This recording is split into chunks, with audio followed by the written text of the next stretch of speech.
Dobrý. A stopni to.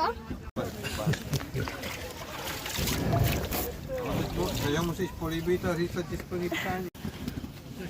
Jo, dneska to bylo jak někde u profesionálů. Že jo, dneska to pošlo.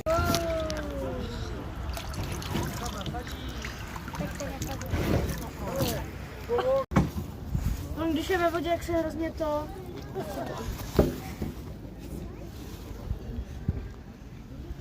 Dobrý? Jo. Takže můžu vrátit?